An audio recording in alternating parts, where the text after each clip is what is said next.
కోసమో పనిచేయలే.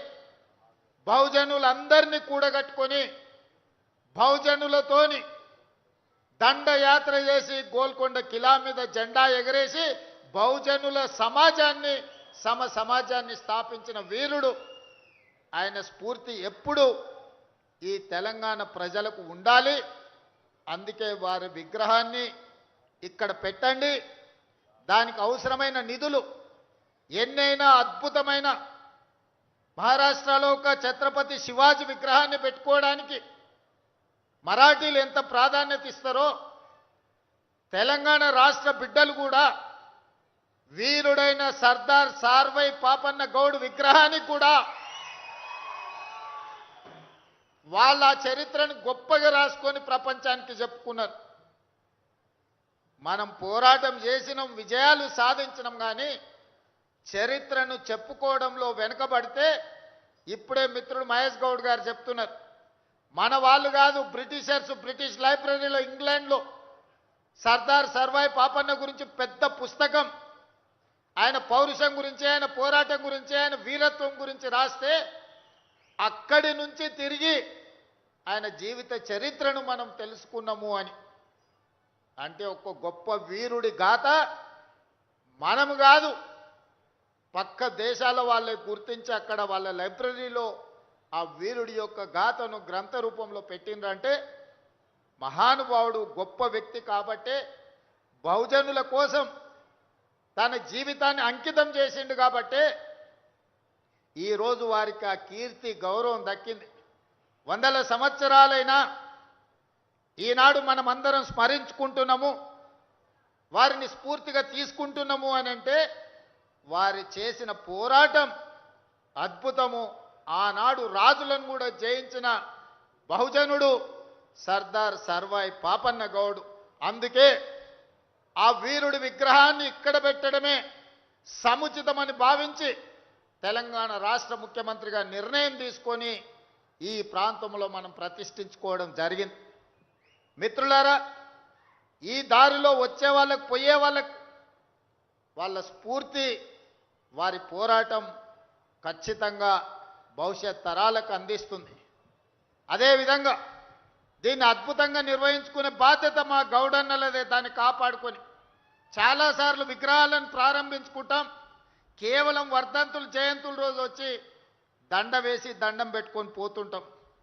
ఈ విగ్రహం అట్లా కాదు, నిత్యం స్ఫూర్తిని నింపే విధంగా దాన్ని జాగ్రత్తగా ప్రజలకు అందుబాటులో వచ్చే వాళ్ళకు పోయే వాళ్లకు ఒక స్ఫూర్తినిచ్చే విధంగా అక్కడ కావాల్సిన లైటింగ్, ఇతర ఏర్పాట్లను అన్నిటిని కూడా చేయాల్సిందిగా హైదరాబాద్ ఇన్ఛార్జ్ మంత్రి పొన్నం ప్రభాకర్ గౌడ్ గారికి నేను ఆదేశాలు ఇస్తున్నా. ఈ అమరవీరుల స్తూపానికి ఎంత ప్రాధాన్యత ఉంటుందో వీరుడైన సర్దార్ సర్వాయి పాపన్న కూడా అంతే ప్రాధాన్యత ఉండాలి. ఈ పక్కలో ఉన్న మా అభిమాన నాయకుడు రాజీవ్ గాంధీ గారి విగ్రహానికి ఏ ప్రాధాన్యత ఉంటుందో ఆ విగ్రహానికి కూడా ఆ ప్రాధాన్యత ఉండాలి. ప్రభుత్వం వైపు నుంచే నిర్వహణ జరగాలి. దానికి కావలసిన ఆదేశాలను ఇవ్వవలసిందిగా హైదరాబాద్ ఇన్ఛార్జ్ మంత్రివర్యులకు నేను గుర్తు చేస్తున్నా. అదేవిధంగా ఈ మధ్యనే మా సహచర మంత్రి వాకిటి శ్రీహరి గారు వచ్చింది. తెలంగాణ రాష్ట్రంలో ముదిరాజుల గురించి నేను చెప్పాల్సిన పని లేదు. వాళ్ళ ఆరాధ్య దైవం పండుగ సాయన్న. పండుగ సాయన్న పౌరుషం, పోరాటం పాలమూరు జిల్లాలో ప్రతి ఒక్కరికి తెలుసు. వారి జయంతి గురించి వాళ్ళు వస్తే అక్టోబర్ 22 పండుగ సాయన్న జయంతిని కూడా ప్రభుత్వం అధికారికంగా నిర్వహిస్తుందని మా ముదిరాజ్ సోదరులకు కూడా మాట ఇవ్వడమే కాకుండా ప్రభుత్వం వైపు నుంచి బీసీ సంక్షేమ శాఖ మంత్రిగా పొన్నం ప్రభాకర్ గారిని ఆ బాధ్యత కూడా నిర్వహించమని నేను వారికి సూచన చేస్తున్నా. మిత్రులారా, ఈ ప్రభుత్వం నా ఒక్కడిదో భట్టి గారు ఒక్కరిదో కాదు. ఈ ప్రభుత్వం సామాజిక న్యాయం, ప్రజల సంక్షేమం కోసం పనిచేస్తున్న ప్రభుత్వం. ఈ ప్రభుత్వంలో ప్రతి ఒక్కరికి అవకాశం ఉంటుంది. ఆనాడు మల్లికార్జున్ గౌడ్ గారు మా జిల్లా నుంచి పార్లమెంట్ కేంద్ర రైల్వే శాఖ మంత్రిగా గొప్ప సేవలు అందించారు. బాలగౌడ్ గారు గొప్ప సేవలు అందించారు. చాలామంది ఎంతోమంది నాయకులుగా ఈరోజు కాంగ్రెస్ పార్టీ తరఫున ఎదిగాను. ఆనాడు పిసిసి అధ్యక్షుడిగా నేను, కార్యనిర్వాహక అధ్యక్షుడిగా మహేష్ గౌడ్ గారు గాంధీ భవన్ని నిరంతరం కార్యకర్తలకు అందుబాటులో ఉంటే నేను బట్టి గారు రాష్ట్రం నలుమూలల పాదయాత్రలు చేసినాం, ప్రజల్ని చైతన్యం చేసినాం. ఈనాడు ప్రభుత్వాన్ని ఏర్పాటు చేసుకున్నాం. మళ్ళొక్కసారి నేను ఒక్క మాట చెప్పదలుచుకున్నాను. ఈరోజు ప్రమోషన్ వచ్చి మహేష్ గౌడ్ గారు ఎమ్మెల్సీ పిసిసి అధ్యక్షుడైండు. పిసిసి అధ్యక్షుడిగా నాకు ప్రమోషన్ వచ్చి ఈరోజు ముఖ్యమంత్రిగా అయినా మా మిత్రుడు బట్టి విక్రమార్క గారు సిఎల్పి నాయకుడి నుంచి డిప్యూటీ సీఎంగా అయినరు. నాది మహేష్ గౌడ్ కాంబినేషన్ 2023 కాదు 2029లో మళ్ళీ ఇక్కడ ప్రభుత్వాన్ని ఏర్పాటు చేస్తాం.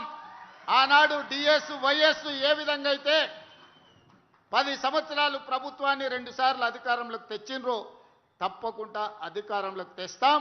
ఆ అధికారంలోకి తేవాలంటే మా గౌడన్నలందరూ 100% సహకరించాలి. గ్రామాలలో మీకు మాకే పొత్తు.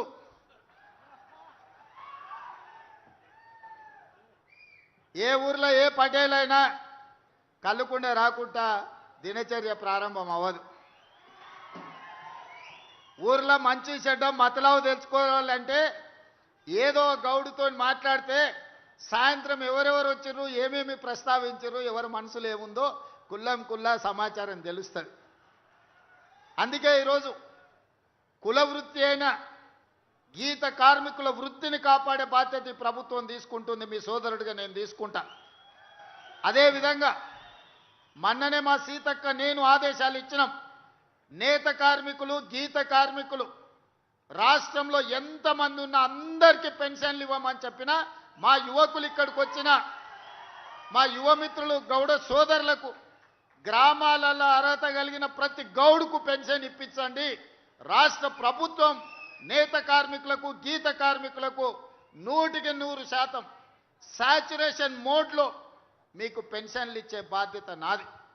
అదేవిధంగా ప్రభుత్వ పొలాలు ఎక్కడున్నా ఈత చెట్లు, తాటి చెట్లు నాటండి. నేను ఉత్తమ్ కుమార్ రెడ్డి గారితో కూడా మాట్లాడతా. మహేష్ గౌడ్ గారికి అత్యంత సన్నిహితుడు. ఎక్కడెక్కడైతే ఇరిగేషన్ ప్రాజెక్టు కాలువలు ఉన్నాయో కాలువ గట్ల మీద కూడా తాటి చెట్లను, ఈత చెట్లను పెంచండి. నీళ్లు ఉంటాయి. సారవంతమైన కళ్ళు, కల్తీ లేని కళ్ళు అందించడానికి, ఈత కళ్ళు, తాటి కళ్ళు అందించడానికి అవకాశం ఉంటుంది.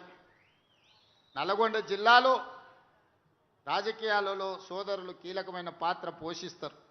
అందుకే ఉత్తమ్ కుమార్ రెడ్డి గారికి కూడా ఈ వేదిక మీద నుంచి నేను విజ్ఞప్తి చేస్తున్నా.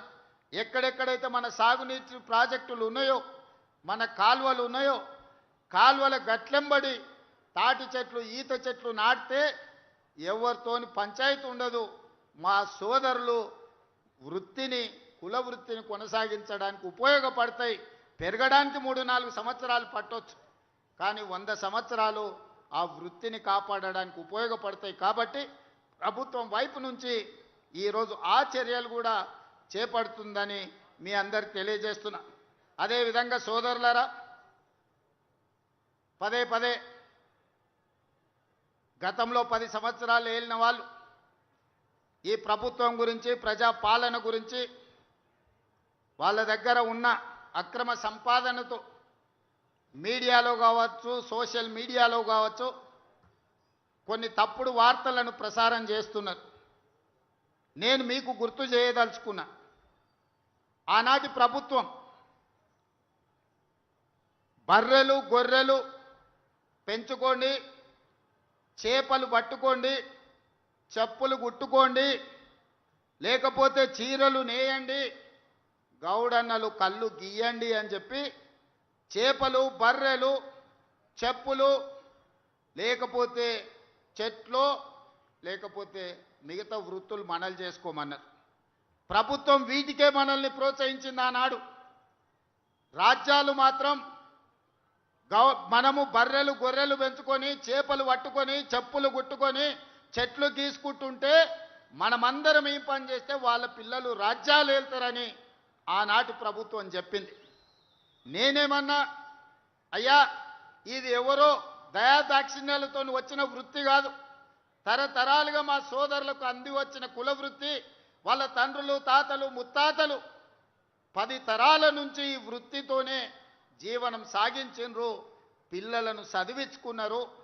వాళ్ళు ఉస్మానియా, కాకతీయ యూనివర్సిటీలకు ఈ గౌడన్నలను, ఈ యాదవ్ సోదరులను, ముదిరాజు బిడ్డలను, దళిత బిడ్డలను ఈరోజు